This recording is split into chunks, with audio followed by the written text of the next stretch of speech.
Bon, on va pas se mentir, les matchs les plus intéressants de Ligue des Champions étaient hier. Malgré tout, on avait un club français qui jouait ce soir et c'était Monaco qui s'est malheureusement incliné face à Benfica. On va débriefer ce match dans cette vidéo. Salut à tous les gars, c'est Azial. Aujourd'hui, on se retrouve pour une nouvelle vidéo. Débrief de ce Monaco-Benfica, comme j'ai dit un petit peu plus tôt. Malheureusement, défaite 1-0 dans un match qui, on va pas se mentir, est quand même assez frustrant. En même temps ennuyant, en même temps déçu, tout simplement déçu de la prestation des Monégasques, parce qu'en plus il y avait déjà un petit passif entre les deux équipes. T'avais déjà ce truc un petit peu où t'avais envie de voir Monaco prendre sa revanche parce qu'il y avait déjà eu cette confrontation dans la même disposition, c'est-à-dire que c'était déjà un Monaco-Benfica à Louis II où on avait vu Benfica s'imposer 3-2 si je me trompe pas, avec déjà un match d'ailleurs où il y avait eu des épisodes d'arbitrage assez, on va dire, assez conséquents sur la rencontre, et c'est un petit peu encore ce qu'on a eu aujourd'hui, un petit peu le même scénario, un petit peu la même frustration et encore une fois le même résultat là, au final, une défaite qui, on va pas se mentir, ça annonce pas très bon pour le retour, surtout que au-delà même du carton rouge du coup d'Al-Mousrati, on en reparlera un petit peu juste après. Au-delà de ce carton rouge là, bah tu perds 1-0 chez toi, donc pour aller t'imposer et te qualifier au retour, ça va être compliqué, surtout que j'ai vu une stat passer, ça fait très j'ai plus la date ou la stat exacte, voire même je me demande si c'est pas jamais arrivé, mais en tout cas ça fait très longtemps qu'il n'y a pas un club français qui allait s'imposer à Benfica. Donc la mission va être compliquée, et en plus de tout ce que je viens de dire, tu n'auras pas Zakaria et Vanderson qui sont tous les deux suspendus parce qu'ils ont pris un carton jaune sur cette rencontre. En plus, les deux cartons jaunes sont quand même assez stupides, évitables. Mettez un petit peu n'importe quel qualificatif, mais vous avez compris l'idée. Donc quand tu prends vraiment le global de cette rencontre, tu peux être que déçu, tu peux être que frustré de tout ce qui s'est passé, parce que tu as eu un scénario, on en reparlera avec l'arbitrage, etc., où vraiment je serais supporter à Monégasque, que j'aurais envie de m'arracher les cheveux, mais en même temps, d'un autre côté, tu vois, t'as le sentiment que Monaco n'a jamais vraiment pris cette rencontre comme s'il faut prendre. Enfin, ils n'ont pas abordé le match comme un match de Ligue des Champions. J'ai un peu galéré à trouver mes mots, mais t'as vraiment l'impression qu'ils sont jamais vraiment rentrés dans la rencontre de manière sérieuse. En face, moi je suis désolé, j'ai vu cette équipe de Benfica face au Barça, on l'avait même débriefé sur la chaîne.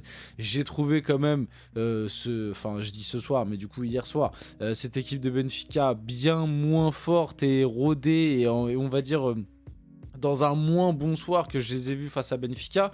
Et on a eu une équipe de Monaco qui, ouais, en fait, n'a jamais su enflammer le match, n'a jamais su vraiment rentrer, je trouve, à 100% dans la rencontre. Il y a beaucoup d'individualité, on en reparlera peut-être après si on fait un petit tour sur Fotmob, parce que là j'ai un petit peu plus de screen, donc on verra comment on gère. Mais il y a pas mal d'individualité où t'es quand même assez déçu, où tu le vois que le niveau Ligue des Champions, c'est quand même un palier un peu au-dessus, même si finalement c'est entre guillemets, hein, Benfica à l'échelle européenne, dans l'histoire et tout, c'est un club bien plus important que que tous les clubs français, hein. Benfica, ils ont quand même 2 Ligues des Champions si je me trompe pas.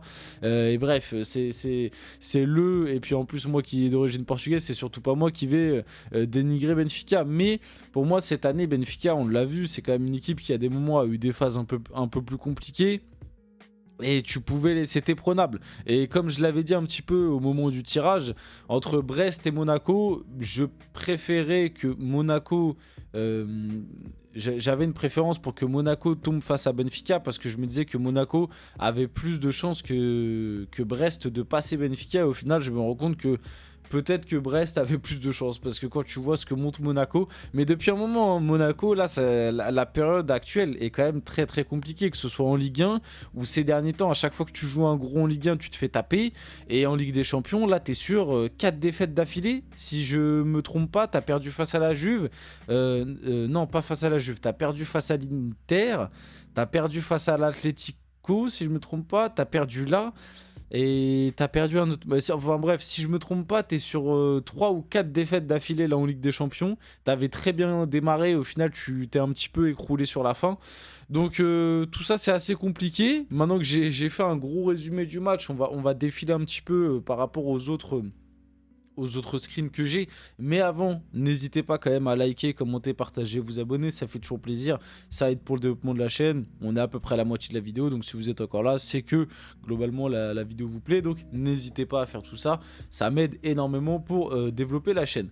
Donc oui, on avait la compo de Monaco. Alors ça pareil, je voudrais revenir là-dessus parce que c'est vrai que ces derniers temps, j'ai l'impression que Adi Hutter a du mal. Il a du mal dans le choix des hommes, il a du mal dans réellement la compo. En fait, il a du mal, je trouve, à rester sur une ligne de conduite parce que ces derniers temps, finalement, on a eu un coup, du coup, là, un 4-4-2. 4-4-2, 4-2-3-1, appelez ça comme vous voulez, même si c'était plus un 4-4-2, je trouve. Justement, à d'autres moments, on a eu un 4-2-3-1, mais avec un, entre guillemets, vrai numéro 10, parce que Mbolo, bon, même si j'ai vu 2-3 trucs passer, comme quoi lui, il préférait jouer dans un rôle de 9 qui décroche, donc un peu numéro 10. Bon, moi, je trouve quand même que Mbolo, c'est pas un numéro 10.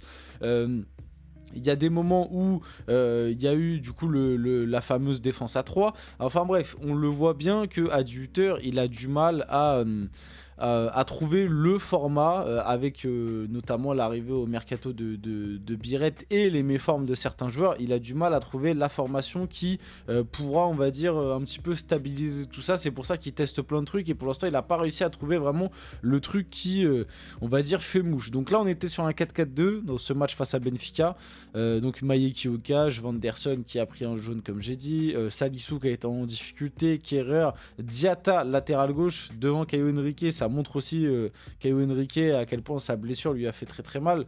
Golovin du coup qui était à gauche, Al Musrati qui a pris rouge du coup, Zakaria et en plus qui vient d'arriver le pauvre, Zakaria, Akliouche, Mika Biret et Mbolo devant.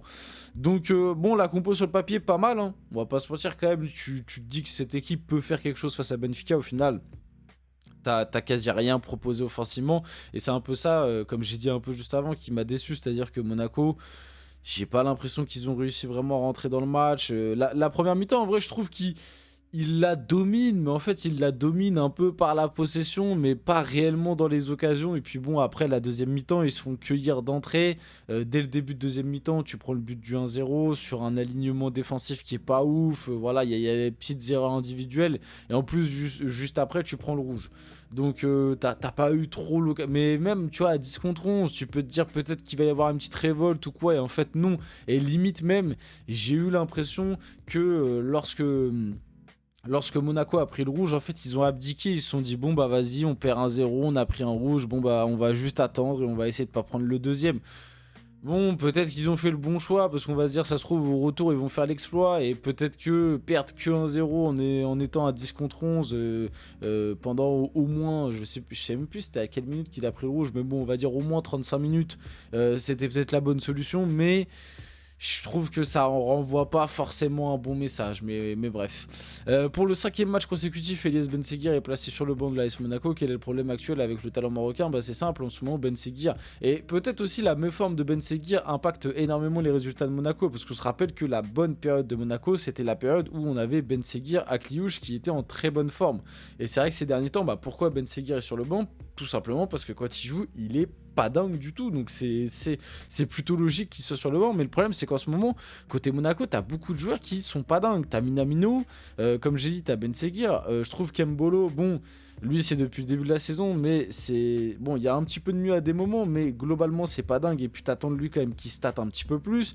T'as un peu Akliouche qui, bah, justement, je l'ai mis, t'as un peu Akliouche qui est le seul qui ressort un peu la tête de l'eau. Mais même là, tu vois, face à Benfica, ça a été...